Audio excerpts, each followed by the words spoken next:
Welcome to the Danny Clinkscale Reasonably Irreverent podcast.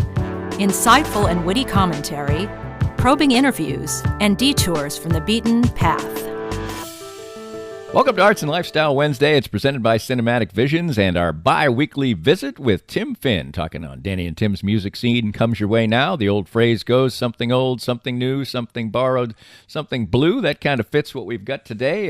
As usual, we are all over the musical map, including The Blue, which is a 50th anniversary of Joni Mitchell's iconic album Blue. We'll talk about that. We'll talk about some other anniversaries as well. The 50th anniversary of National Public Radio and some music lists that they're doing in association with that. And of course, we stay current as well. Arena rock is back in a big way, and the Foo Fighters will be here in Kansas City pretty soon.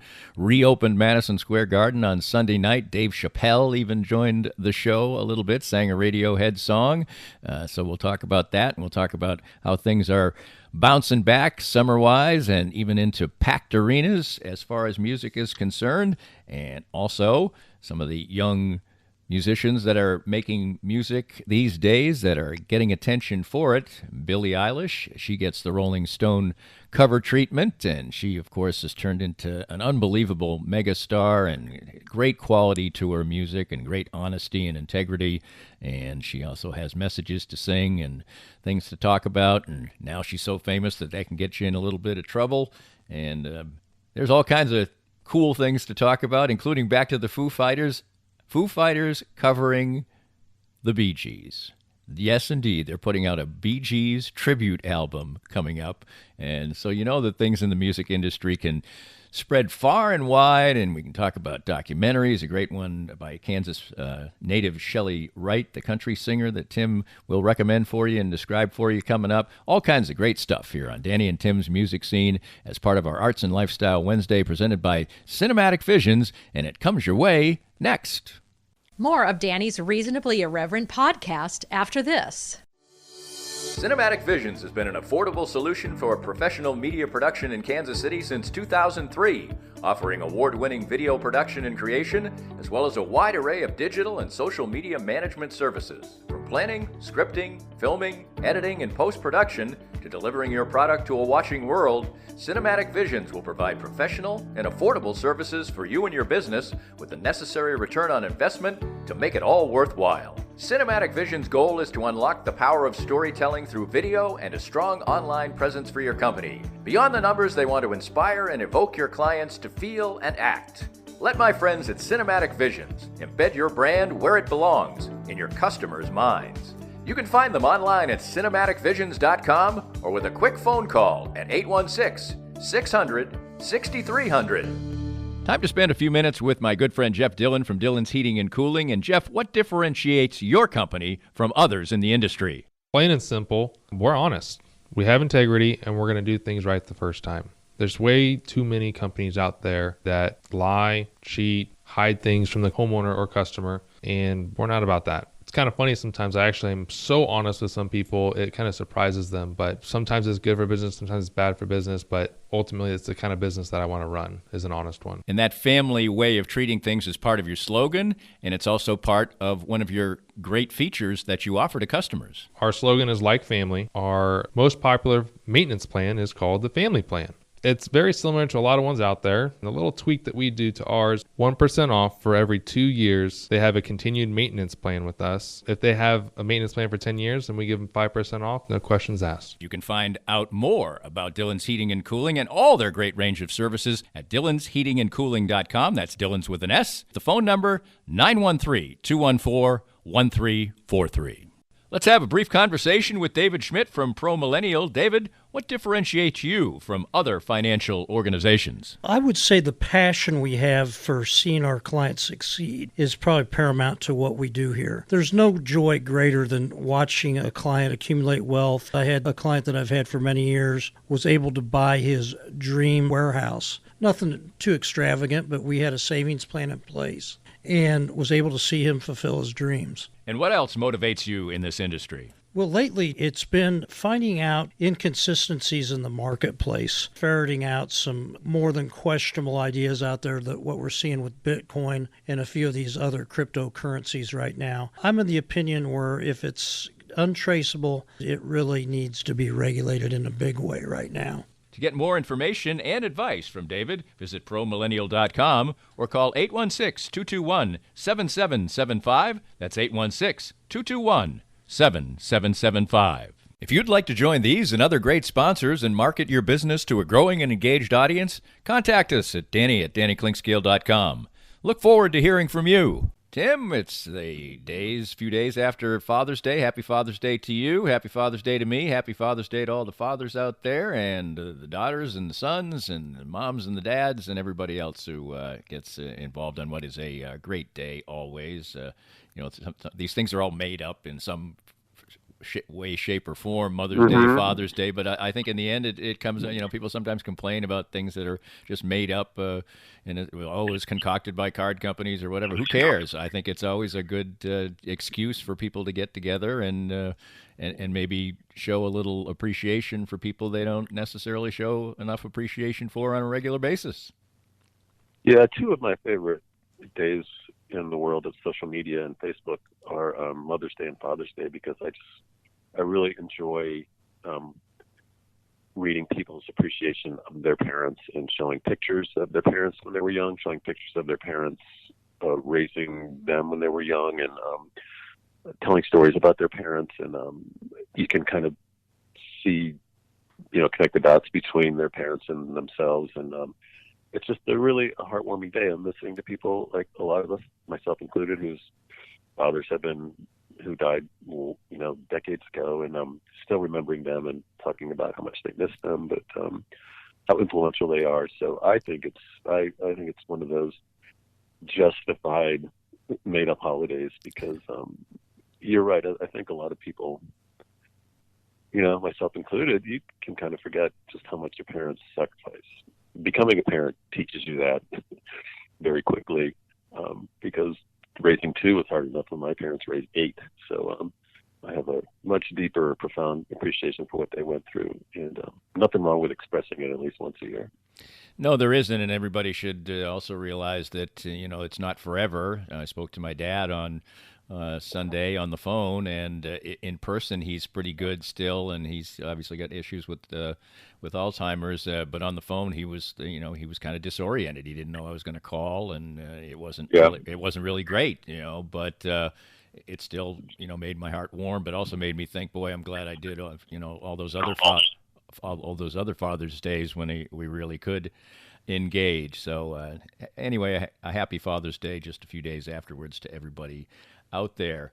Well, we talk about a lot of times time marches on type of things, and we can pretend we were -3 years old or whatever when some of these things happened, even though it's not true. But we're seeing a lot of 50th anniversary type things. There was a lot of obviously talk about Carole King's famous album earlier this year, and then kind of do these things on the actual anniversary of their release. And now Joni Mitchell getting that kind of treatment for her iconic album Blue, released 50 years ago, and certainly it's one of the iconic is the only word to use for it, albums in the rock lexicon or folk or whatever kind of music you want to say lexicon. And I think it's this is sort of it's sort of like a made up anniversary type thing that allows us to really trumpet greatness. Right. It came out 50 years ago Tuesday, so it's this week. And I remember I was exposed to her by my older sisters and brother. I remember not getting her voice, her music, the charm and the integrity of her music kind of escaped me. And then, I needed to mature a little bit and listen to it in a different environment. And it was when I was in college that I really got into albums like Court and Spark and Hissing of Summer Lawns, which is a live record, and then really appreciated who she was. And this record is sort of her statement on what it was like to be a woman in the music world, what it was like professionally and also personally. And I read a line from a review that called the record "A Battlefront Report on the Fitful Joys, Buy Now, Pay Later Love." It offers an exciting, scary glimpse of a woman in a man's world, and that, to me, kind of sums it up pretty well. That it's very open and honest, and considering when it came out, it was brave. And I recommend an appreciation that ran in the New York Times on Sunday. They talked to, I can't even count how many people they talked to about that record. Maybe 50, I don't know, or there's 50 comments from 25 people or something. But Right. one of them is from Brandi Carlile, who, is openly gay, is a devout feminist, vocal feminist, and she was kind of confessing that at first she didn't like it. She was like, "What is this? These lyrics? What's going on here?" But she had a partner who basically forced her to listen to it and to appreciate it. And at some point, the light went on, and she said, "Oh wow." I didn't realize how immature part of me was until I came around to understand that, and why it has such a revered place in the history of music post 1970. It was when women were starting to have a profound presence and make names for themselves in music, and it was them fighting those battles. I mean, we talked about this with Linda Ronstadt. It's still affecting women, but they were Joni Mitchell was one of the first, and it was significantly more difficult for women back then. We know that, and this was the result of that. She turned it into a really profound and influential piece of art. And I think it's interesting because it is revered, but if you look at it doesn't contain a couple of three of the songs that she is most known for, which is somewhat interesting. Right. Yes. It's not her most. It's her most famous record, but not her most popular. You look at the personnel. It's not so coincidentally, it's her and all guys. Right. Stephen Stills and James Taylor and Russ Kunkel. We know all those names. And Sneaky Pete. Kleinow was on pedal steel, another legend. James Taylor just plays guitar, and you would not guess it was him if you didn't know it was him, because it's really innovative. She had him doing some really different things, and she plays the dulcimer, and she does all the vocals. It's it's at the point where you, having the context we do now, you really appreciate what it was back then. And we didn't know then, and a lot of people didn't realize then how great it was until you get away from it and you have a better sense of the time it was created in. And it deserves all the attention it's getting, as much as the Tapestry record you were talking about with Carole King, but for a different reason. No question about that. There is they are entirely different type of, although they're both very introspective and talking about things that are going on in their lives. But as it would, you would think it would fit, Carole King's has a bunch of hits on it, and that's what right. That's what her craft is, certainly in the music world. Another 50th. Right. Go ahead. What's interesting about Joni Mitchell is she's also, just quickly, her influences crosses a lot of genres. A lot of R&B singers, a lot of soul singers, jazz singers have really flocked to her and studied her, and kind of taken her vocals into their circle of influences. So she's been a profound influence and kind of an underappreciated and understated influence in music since 1970. No question about that. Another 50th anniversary is that of National Public Radio. Their first original programming started up 50 years ago, and they're doing a variety of things to celebrate that. And I think our lives have been so enriched in a different way by NPR. There's all kinds of programs and people that probably never would have been exposed to the public if not for National Public Radio, and from the Car Talk guys to Garrison Keillor and all kinds of people like that had a platform that they ordinarily wouldn't have had.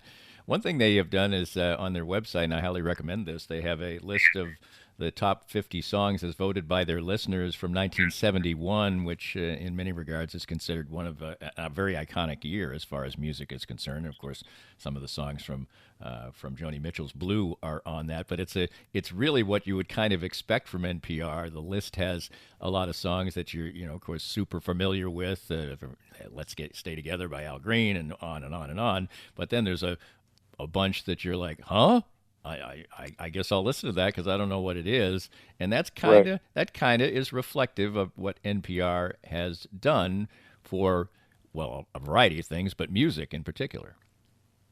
Right, and they've since I've been paying attention, they don't ignore the mainstream. They aren't elitists, so they will embrace and talk to mainstream artists and even top 40 artists, but they also they expose a lot of independent artists on smaller labels, upcoming artists. The Tiny Desk concert is another one of their features, mm-hmm. where they bring in, it doesn't matter who you are, if they like your music, they will feature you. And, locally, The Bridge is an NPR station, and they're all music, one of the few. They let KCUR take over the news and all the other stuff. And that's their whole format is, we have a certain standard for music. We don't care who you are, and that includes bands from Kansas City and Lawrence and, local bands. We just like to promote what we think is good, inventive, creative music, and you can hear a lot of stuff on there that's familiar and a lot that you've never heard of before. So,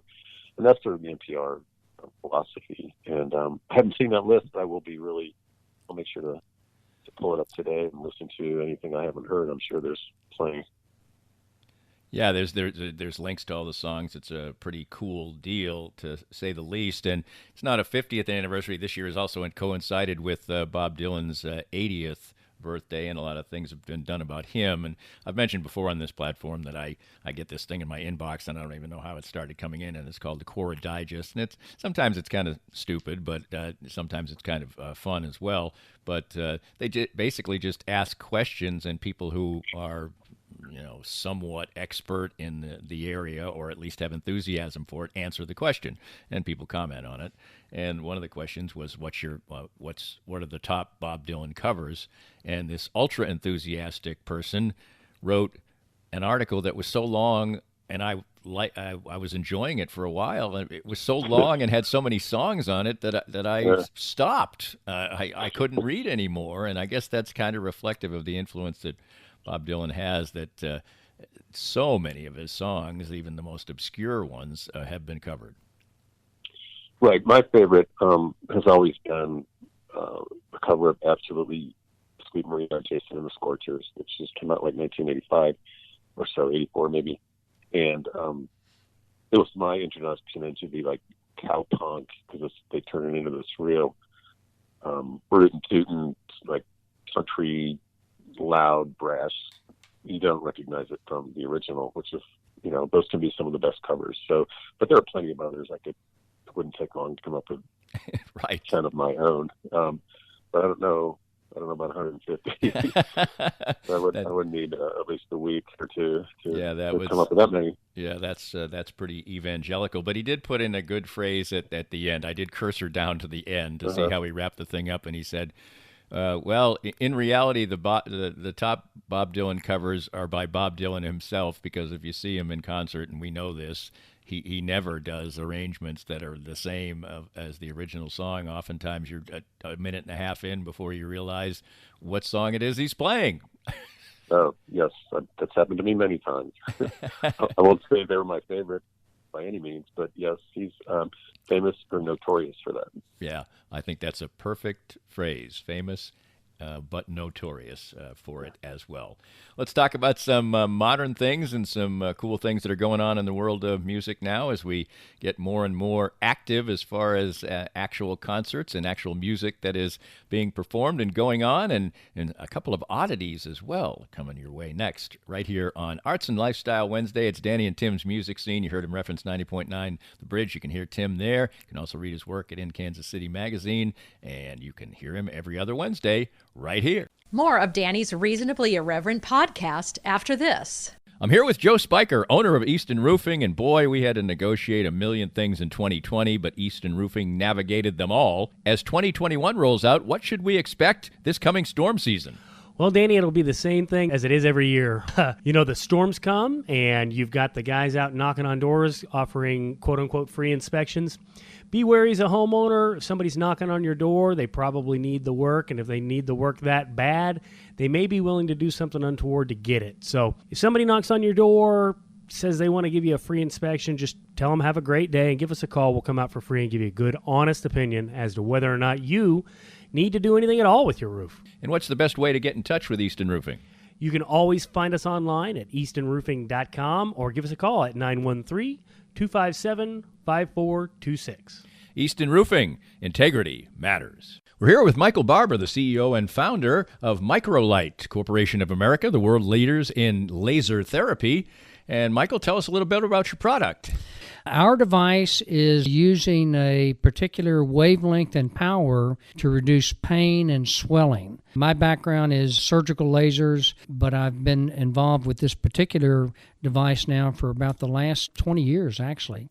And I know that it works because I've had it There used you go. on me as well. And tell us about the relationship you have with your company and Canaway. It's what I call a strategic business relationship in that Canaway, the leader in the field of the cannabinoid systems and CBD oil, but our device used in conjunction with Canaway CBD oil gives a better pain relief outcome for the patient. And if you want to get that pain relief outcome like I did, you can reach their local representative, Sherry McCants, at 515-208-6312. That's 515-208-6312. Hey everyone, this is Matt Llewellyn for the 23rd Street Brewery. Thank you so much for supporting local restaurants, especially through this pandemic. And you know what? We're almost through it. At the 23rd Street Brewery, we have brought in a few more tables. You can wear a mask if you want, or not. It's your choice. Other than that, we're open 11:30 every single day. So come see us at the 23rd Street Brewery in Lawrence. We're here once again with Dr. Brad Woodle from Advanced Sports and Family Chiropractic and Acupuncture. Springtime, good weather's finally here. People want to stay active, and it's your job to make sure that they can stay active, and be healthy. Danny, we see a lot of not just weekend warriors, but people that every day are having that want to get back to activity. Whether you're starting with walking, jogging, or maybe that first 5K of the year, we want to help you out. We specialize in taking care of all ages, from kids all the way to grandmas and grandpas, but absolutely specialize in getting you back to full function and keeping you in great shape. So in short, how do we go about doing that? The first thing is to schedule a consultation with one of our doctors and therapists so we can see how you move and how you're supposed to move. Based on our assessment, we can put together a short treatment plan and a set of goals to help you both feel better, function better, and most importantly, stay better for this year and many years to come. Learn more at asfca.com/Danny. That's asfca.com/Danny. If you'd like to join these and other great sponsors and market your business to a growing and engaged audience, contact us at danny@dannyclinkscale.com. Look forward to hearing from you. We're back with Tim, and we're talking music, and it's always a blast indeed. And we're starting to get into big things as far as music going on. And I guess big is the best way to describe the Foo Fighters. And they reopened Madison Square Garden in front of 18,000 people on Sunday night. And, of course, we had the usual mix of things that go on in our world now. There were 18,000 crazy people high-fiving, drinking beer, having a great time just as we did in the past. And outside there were, a few hundred anti-vaccine protesters. So I guess that's all Right. in the type of mix that we get. But big arena shows back at least, and if it's in New York City, which has been ultimately compromised and maybe a little more careful than other places, then obviously starting to come to an arena near you. Right. Well, one of the stipulations for getting the ticket to that Right. Foo Fighters show was that you proof of vaccination, which I don't know. I guess maybe some people skirted it. Who knows? But I think it's safe to assume that a significant majority of people there have been vaccinated, and probably were anyway. And yeah, there was some pushback from that. I think even from, of all people, Ricky Schroeder. If you look that up, to call out Dave Grohl as being a stupid punk who needs to be slapped or something. Like, okay, Ricky, you can go back into your cave now. Nobody cares. But yeah, I saw footage of that show, and it was like any and every other Foo Fighters show, except maybe the enthusiasm was kicked up about 30% because it's the first time anyone been in an environment like that in more than a year. And yeah, they'll be here. I don't know about. I haven't heard anything about the show here because it's outdoors. Mm-hmm. So he may just forego that. I think we would know by now if that was going to be enforced. But right, yeah, coming back in a large way, I'm putting together a list to run in the magazine, on their website next month of like 9 shows I'm looking forward to. Initially, they wanted 7. I said, well, that's not enough because there's too many. And then so we kicked it up to 9. And then while I was making that list, other shows were announced, including Elvis Costello and the Imposters at the Uptown, towards the end of August. So I told them I'm going to wait till kind of the last minute because I don't want to. I mean, we can always switch it since it's only online, but I don't want to ignore something obvious. So yeah, it's coming back in a big way. I had an interesting conversation with some people who are involved in the live music industry, and something they talked about, they work in behind the scenes in sound and lighting, is that there's going to be, like, there's a shortage of everything now. Right. There's great concern there's going to be a shortage of equipment, sound equipment, lighting equipment, tour buses, and other things. And there's also, like many other industries, a lot of people have left. A lot of people who were in it have left and found other careers, more stable careers. So their thing was, a lot of these shows that have been announced might be pushed into next year just because everybody's not going to be able to get everything they need to put on a show. So that's out there. We'll see what happens, but they sure are coming in a flurry, and it's kind of exciting to see it. But in the back of my head, I'm like, how is this all going to happen so soon? Absolutely. And speaking of the Foo Fighters, I can't think of anything that strikes me as more maybe Dave Grohl, but more odd than the fact that they did in this concert play a Bee Gees cover, and they are coming out with an album of Bee Gees covers under the moniker DGs, and it's called Hail Satin. And it just shows that Dave Grohl, he embraces all kinds of different things. And when I was online, I'm online right now looking at it. Apparently, they have been friends in the past. Of course, there's only most of the Bee Gees are past by now. But 2 of the 3, yeah. Yeah, that 3 of the 4, yeah. Yeah, that is a super interesting thing, and I haven't heard their take on stuff, but when I've seen Dave Grohl in different contexts, he's done some of the best covers of all kinds of songs that I can imagine, and this is curious to me. It came upon it right before, but that's interesting. That's all I'll say. I'm not surprised because I saw his keynote address at South by Southwest several years ago, and one of the underlying themes was, and he said, I like all kinds of music. What I like most is really good songs, and I don't care who did them or who's doing them.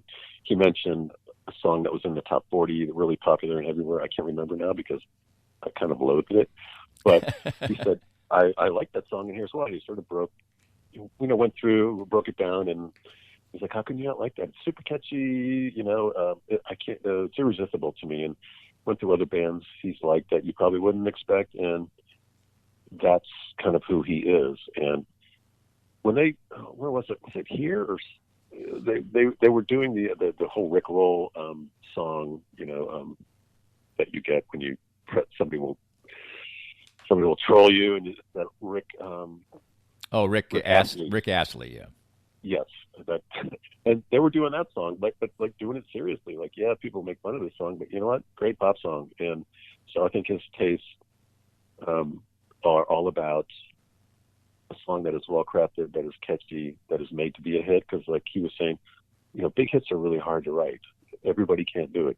They sound simple, but the best ones aren't, and their complexity sort of, it misses a lot of people. They just know it's catchy and they sing along to it. So this doesn't really surprise me. If you watch the Bee Gees documentary on HBO, you like I did, realize just how many great songs they have, like really timeless, masterful pop songs. And with the harmonies, it's like perfect pop. And so it's kind of ideal. I'd be interested to see how they pull it off, whether they're just, respectful to it or they want to take them into other places. I guess either's possible.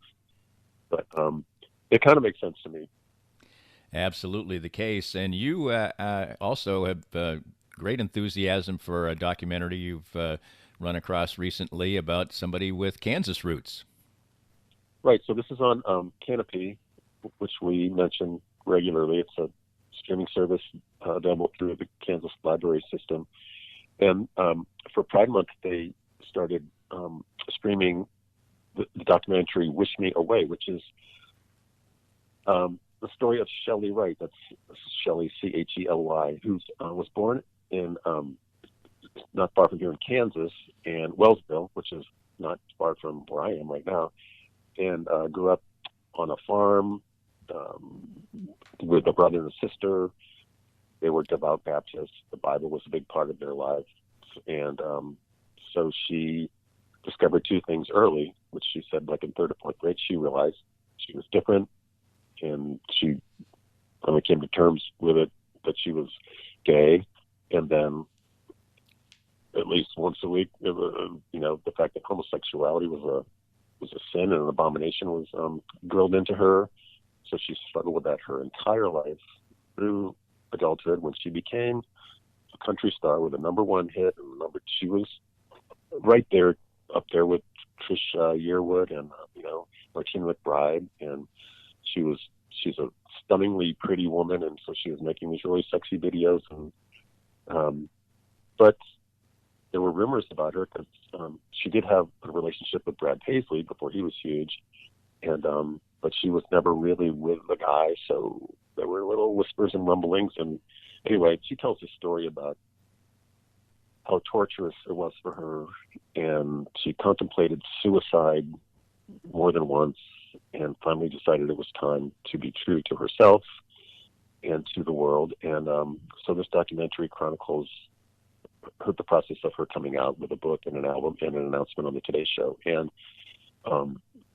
like I told you before, my wife watched it and was not into country music, didn't know who she was, but she and I both said that was one of the most emotionally effective or affecting documentaries I've ever seen, because she's recording herself a lot, and she's recording herself in so many emotional stages of fear. She's distraught, she's scared, she's angry, but she's at peace.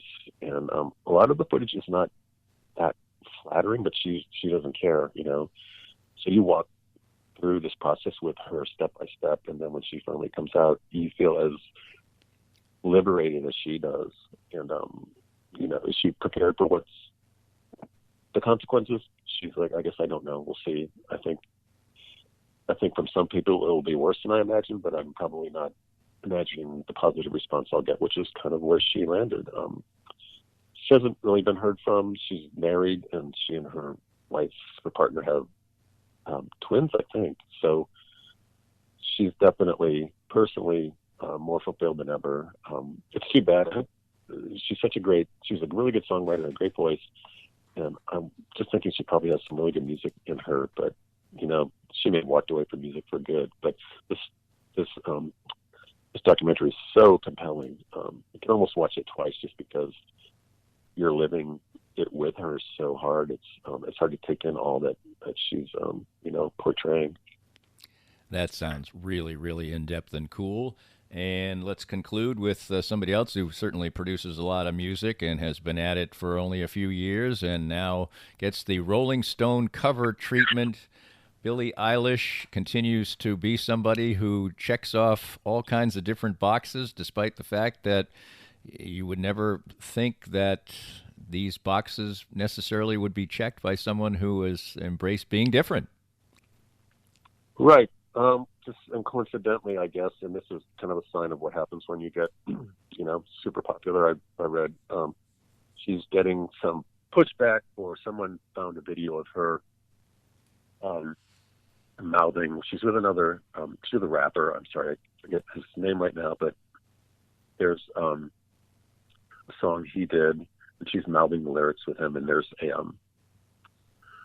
she mouths a term that is offensive to Asians. So she's coming out saying, "That was stupid. That was wrong. I'm sorry." But this is the microscope she's going to be under now.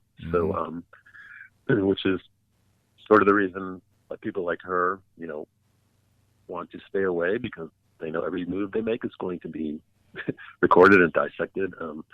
But I mean, I don't think this is going to harm her. Her reputation is solid. She's about as pure and honest as you can be, and someone that we're going to be watching and listening to for a long time. And I'm, whatever she does, I'm interested in. I don't expect to be disappointed. She seems to be true to herself and isn't about pretense or just being famous. I think she'd rather be successful without being famous if she had a choice, but or so popular that she can't go anywhere. But yeah, it's I'm not surprised. She'll be seen a lot everywhere, whether she likes it or not. But she deserves it. She does deserve it, and it allows me to, indulge in music that younger people like, and I like doing that too. We talk. So we've run the gamut here. We've talked about old music, new music. We always go around the map musically with Tim Finn, and always appreciate it, Tim. Yeah, me too, Danny. See you next time. We hope you enjoyed the latest Danny Klingscale Reasonably Irreverent podcast. Come back soon for something fresh and new. This podcast was made possible by our great sponsors like Cinematic Visions, an affordable and award-winning solution for professional media production since 2003.